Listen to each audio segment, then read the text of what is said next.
Hey, I'm talking about Passover, the first Passover, second Passover. I already recorded this. I lost the footage and I'm doing it again. Okay, so let's do it. I'm going to see if I can maximize my time. Okay, so Passover, the first one. We're going to say Numbers chapter 28, verse 16. And in the 14th day of the first month is the Passover of the Eternal One. Uh, I did the calculations. I did another video that was talking about Passover, and when I did the calculations, I looked at KHM. I used to be in Atlanta. I moved away, so I'm doing the best that I can with the teachings that I learned from HCA and KHM, Kingdom Harbinger Ministries. They're both wonderful teachers, and I learned how to do the calculations based on the teachings from them. And what I noticed is that this particular year is a little variation. It's like a day off, and I'm curious as to why there's a difference, but I'm going to say my calculations again because it's still based off of what I previously learned. So here it is. It's in the month of April, also known as the second month. So it's really like where the second uh, full moon is uh, is being shown. So it's still in month one. It's on the 14th day of the first month. It just rolls over into like a March, April type of calendar or a calendrical system. So the first Passover is going to be on April the 7th, 2024. The reason why is because the full moon is going to be between the 24th of March and the 25th. That particular night is going to offer the full moon. And the very next sunrise, which will be on the 25th still, according to the Gregorian calendar, is going to end up having a March the 25th to be the first day of the first month, which is going to be in the month of Abib, which is going to be the new year for the pre-exilic calculations for the calendrical model, right? So with that being said, April the 8th is going to be the first day of the Feast of Unleavened Bread until April 14th, which is going to be day 7 of the Feast of Unleavened Bread. And then that very, when sunset hits, then the Feast of Unleavened Bread is considered to be over. Um, so I did go over the month of Zu in the other video that I did. I'm going to say that I did make a correction on the way that I spelled it. It's with the Zion instead of with a Zadi, so that it spells Zew. And I did leave the Ziv because that's how it's actually spelled in the Bible. But I mean, it's with a Zion and a Wa. So how is it given V? I don't understand that. So it's not given V, and this is the month of Abib, and this is the month that I was talking about with the first day. So the moon is in between the 24th and the 25th, and you see that there's going to be a penumbral lunar eclipse. Okay, but this is considered to be the first day of the first month, and you can see that's I found the spring equinox that's on the March 19th, and uh, the equilux on March the 16th. So here it is, and away we go. Leviticus chapter 23, verse 5. In the 14th day of the first month at even is the eternal one, the Most High God's Passover.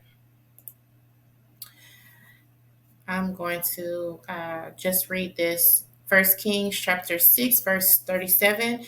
In the fourth year, the foundation of the house of the Most High was laid in the month of Ziv. The reason why I had this in my other video, and it's just showing that the second month has a name.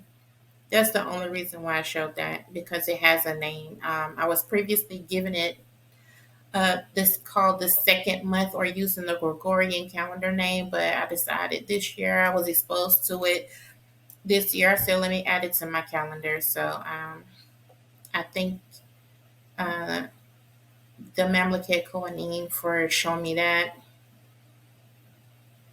Um, Exodus chapter 12, verse 11. And I just want to pause and say that the reason why I'm just reading verses is because that's kind of like where I'm going with this. That's my intention, to go over different verses in the Bible that are talking about um, the first Passover, the second Passover, Passover in the Old Testament, and Passover in the New Testament. This is like a brief overview, nothing that's super uh, thorough, but it is what it is.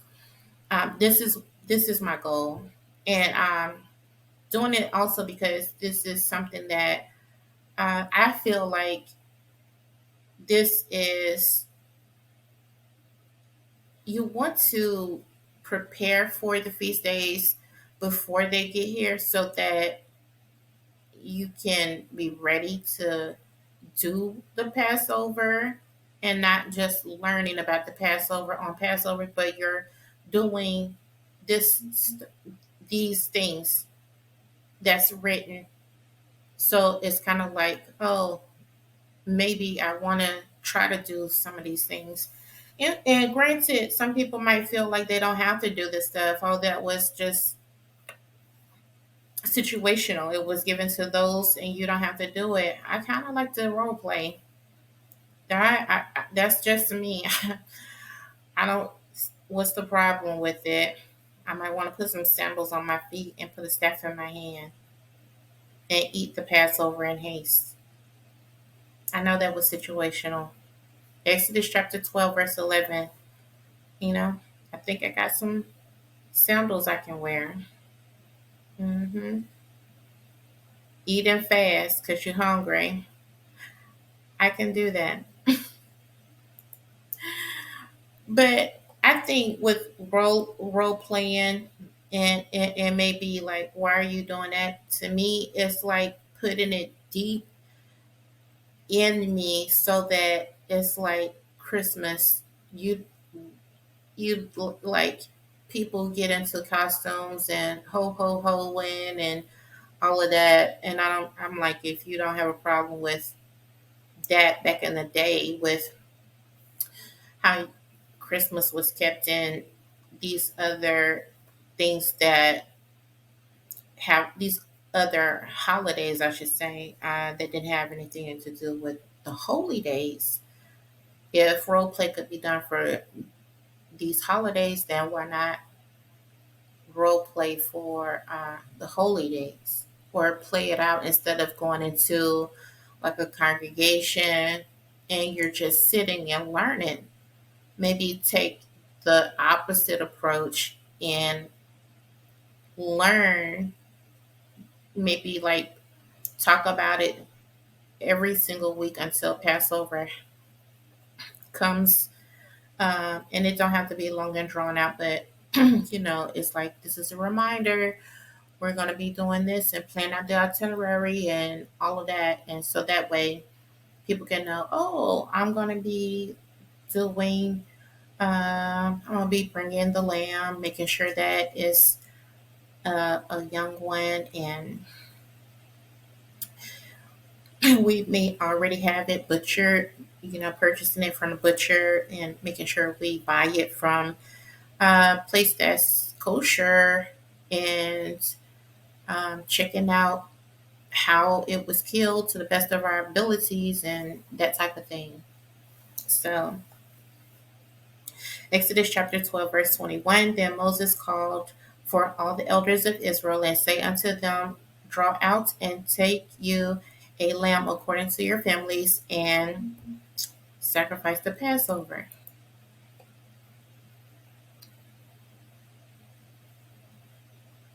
Okay.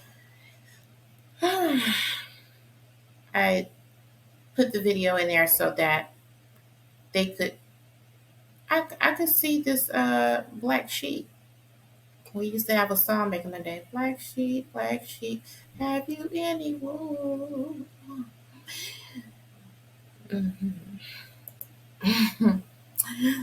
So, Exodus chapter 12, verse 27, that you shall say, it is the sacrifice of Yah's Passover, who passed over the houses of the children of Israel in Egypt, when he smote the Egyptians and delivered our houses, and the people bowed their head and worshipped.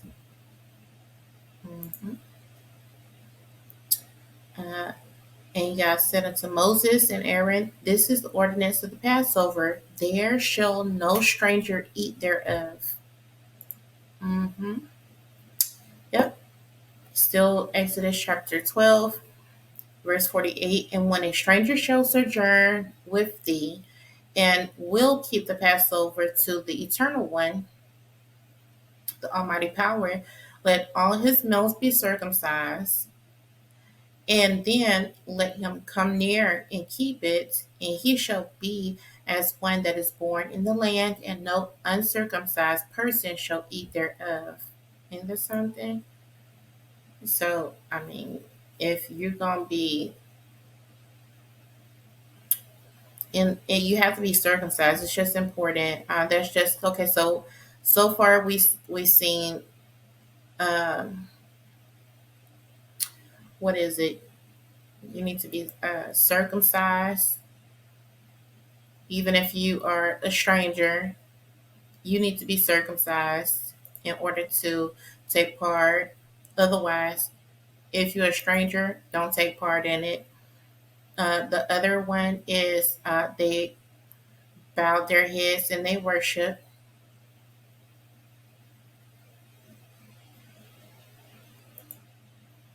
They remembered the protection of when the Most High actually passed over them when they put the blood over the doorposts.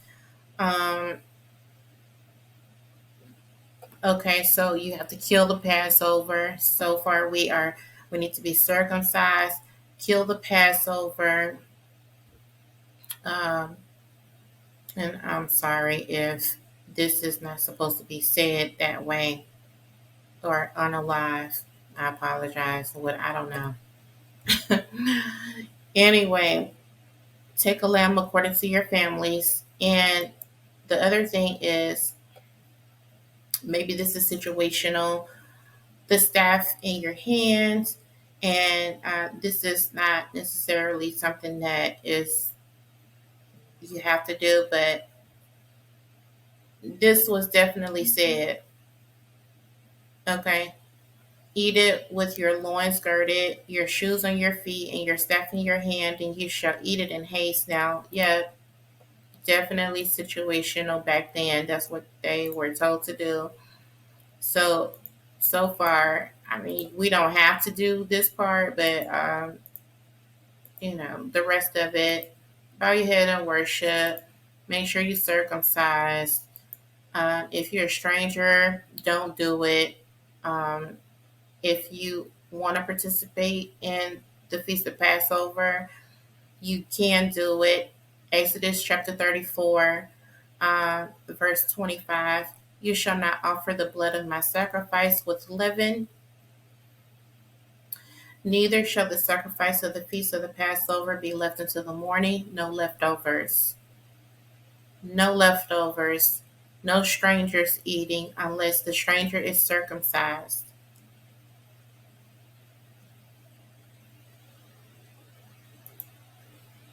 Numbers chapter 9, verse 2. Let the children of Israel also keep the Passover at the appointed season. The appointed season is the month of Abib. Even if the month of Abib goes in between March and April, it's the month of Abib. The Gregorian calendar is still gonna be in the springtime, in the month of um, the appointed time. It's going to be in the springtime, so that's when the Passover should be kept by the children of Israel. Numbers chapter 4, chapter 9, verse 4. And Moses spake unto the children of Israel that they should keep the Passover. This is not optional. This is not optional. It's not optional. The Passover. And the Most High spake unto Moses in the wilderness of Sinai in the first month of the second year after they were come out of the land of Egypt, saying, Let the children of Israel also keep the Passover at the appointed season, in the 14th day of this month at even. You shall keep it. So evening is twilight. That's what it is. Evening time is twilight. So that's when you're keeping it. Civil twilight, nautical twilight, astronomical twilight is getting to the point to where you can't see, but that's when you keep it. When the sun is below the horizon, not at nighttime, but at twilight time. You shall keep it at its appointed season, according to all the rites of it, and according to all the ceremonies thereof shall you keep it. And Moses spake unto the children of Israel, and that they should keep the Passover. So Moses was the spokesperson to tell the children of Israel, this is the time frame. Numbers chapter 9, verse 5. And they kept the Passover on the 14th day of the first month at even in the wilderness of Sinai, according to all that the Most High commanded Moses. So Most High told Moses told the people, and there were certain men who were defiled by the dead body of a man, that they should not keep the Passover on that day. And this is when it starts to transition. And they came before Moses and before Aaron on that day. And those men said unto him, We are defiled by the dead body of a man. Wherefore are we kept back, that we may not offer an offering to the Most High in his appointed season among the children of Israel? And Moses said unto them, Stand still, and I will hear what the Almighty will command concerning you. Now, this area right here, this is the wilderness of Sinai. Um, and they kept the Passover on the 14th day of the first month at even in the wilderness of Sinai, according to all that the Eternal One commanded Moses. So did the children of Israel. Supposedly, that's the location. Um, verse 9, chapter 9, verse 9 through 13. And the Most High spake unto Moses, saying, Speak unto the children of Israel, saying, If any man of you or of your posterity shall be unclean by reason of a dead body, or be in a journey afar off, that's condition 2, yet he shall keep the Passover unto the Almighty, the 14th day of the second month at evening. They shall keep it. So if you don't have these two reasons, then you are definitely going to be out of order if you miss the first Passover. Um, and the journey afar off means you know where you're going. Um, for whatever reason, you are in a journey that is far away from the Passover. You can't make it in time. You are trying to make it in time, but for whatever reason, you cannot. Um, then that's when you can keep the 14th day of the second month at even. They shall keep it and eat it with unleavened bread and bitter herbs. So far, that's what we're reading. to eat it with unleavened bread and bitter herbs in the evening time at twilight. You have to be circumcised, be with a group of people, um, and uh, you have to do it on the first time, the first go around. Otherwise, you can do it on the second go around if you're dealing with a dead body. They shall not leave none of it until the morning, uh, nor break any bone of it. So we have civil twilight, nautical twilight, astronomical twilight, nighttime, and then we have astronomical twilight, nautical twilight, and then civil twilight. This is morning. Morning is twilight that is coming away from nighttime.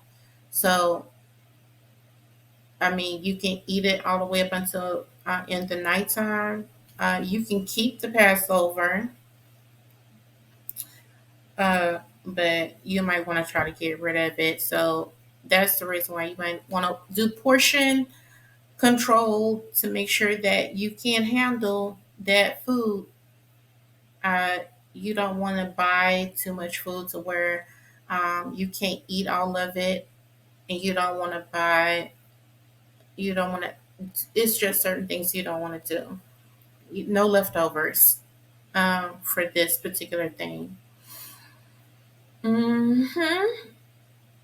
Um, but the man that is clean and is not in a journey and forbeareth not to keep the Passover, even the same soul shall be cut off from among his people, because he brought not the offering of the Almighty in his appointed season, in the month of Abib. That man shall bear his sin. That is problematic. They shall leave none of it until the morning. Numbers chapter 9, verse 12, nor break any bone of it. Okay, so don't break the bones of the food of the lamb or whatever bones. You have, according to all the ordinances of the Passover, they shall keep it. So this is considered to be an ordinance. This is May 2024. Um, May the 7th is the calculations that I have calculated for the second Passover. So this, if you just so happen to be considered um, dealing with a dead body or in a journey or far off, then this will apply as far as the second Passover is concerned. Okay, and it's called Sawan as the name of the second month. I think maybe that's not right. No, we have Labib, then we have Zoo, then we have Zawan. So it's the name of the third month. I'm sorry.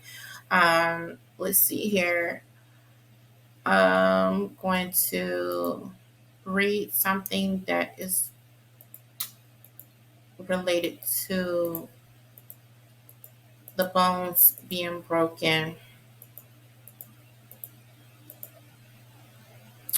Right here is John chapter 19, verse 33, and it says, the King James Bible, but when they came to Yahusha and saw that he was dead already, they brake not his legs. So they didn't break the bones, and we just talked about that in the other verse.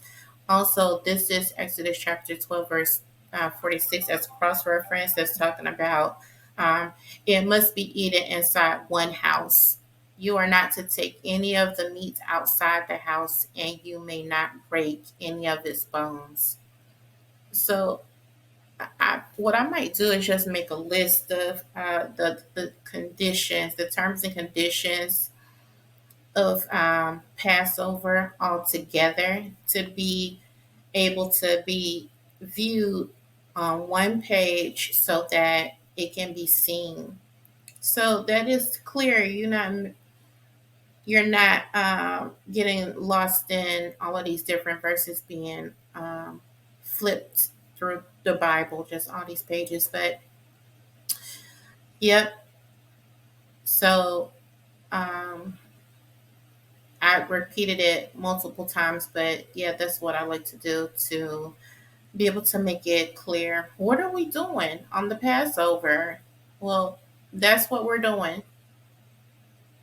that's what we're doing. Some things we don't have to do because it was situational. It doesn't make it a sin if we do want to do that. If you want to tuck your uh, cloak inside of your belt and eat the Passover in haste, and strap your sandals on your feet and just role play that whole thing out. It's not a crime. It's actually giving uh, a, you the ability to kind of see, feel, and somewhat experience what they were feeling and thinking and wearing and experiencing. And that's helpful because then it's like, oh, how do I make this relevant today? And we'll be able to see how it's relevant. If we're talking about a second Exodus, then we will know exactly what that looks like and what that uh, how it corresponds with the Old Testament and the New Testament put together. And you're looking at how it was done back then in antiquity, and then how it is now personally in our own lives. And I'm like, I enjoy application. I enjoy seeing um, things come to life and how I can make sense to me and make it relevant. I'm excited. So thank you for even listening to me in the first place. And I'm going to talk about some more of this on a separate time. It's a lot of slides, and I didn't want to make this extremely long to the point to where I couldn't. Um, I didn't want to be sitting here for hours trying to do over 100 slides, but I can break it up. It's quite all right. So thank you. Shalom.